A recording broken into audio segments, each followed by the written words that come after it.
Hey guys, welcome back to Field Notes. I've got a really special treat for you today. As usual, I've been out exploring wetlands at night. It rained all day today, so I thought it'd be a really good night to try for a very special amphibian. And sure enough, I found 3 of them. Look right here in front of me. This is a gopher frog, Lithobates capito.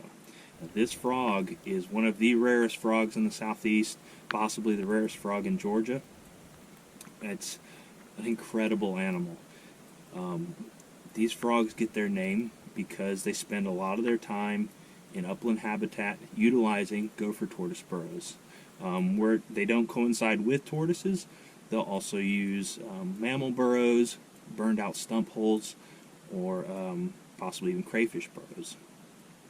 But these frogs are very terrestrial compared to a lot of the other species in the genus Lithobates. This animal has experienced severe declines historically due to the loss of the longleaf pine ecosystem. This species is an endemic to the longleaf pine ecosystem, and as it's slowly been chipped away and fragmented, these guys have paid the price.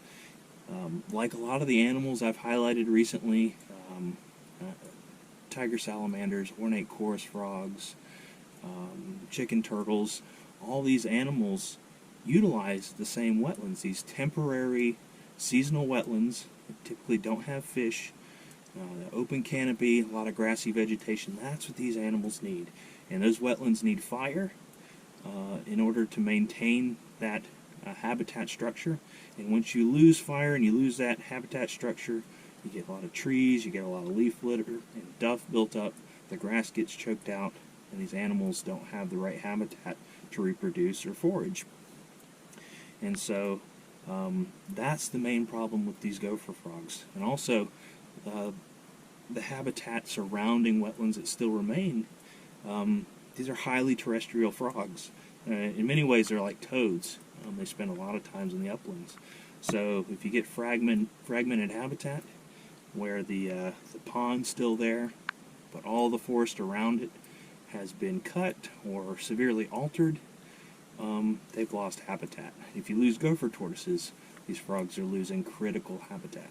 So it's a very rare animal, and unfortunately there's not a lot of places in Georgia where you can still see them, but we still have pockets of them. And they're just incredibly special, and I'm so happy that I found them and that I'm able to share them with you today. So cool. And like I said, these frogs spend a lot of time in upland habitat. They're out in gopher tortoise burrows or stump holes, whatever refugia they have. However, once we start to get big rain systems coming through, which is typically late fall to early spring, that's usually when we get the most rain, but sometimes with tropical storms in the summer, you get big enough rain events that it will trigger migrations where these frogs will leave their refugia to these temporary wetlands, and they go to these open ponds and they'll breed. And so you can actually have breeding happening all throughout the year, but most of the time it's right about now. And that's why I was able to find these frogs tonight. They congregated at this pond. One of them was sitting up on vegetation, and the other 2 were just kind of hunkered on the bottom. And once they're in the ponds, they'll breed. The males will give off this really deep snoring call.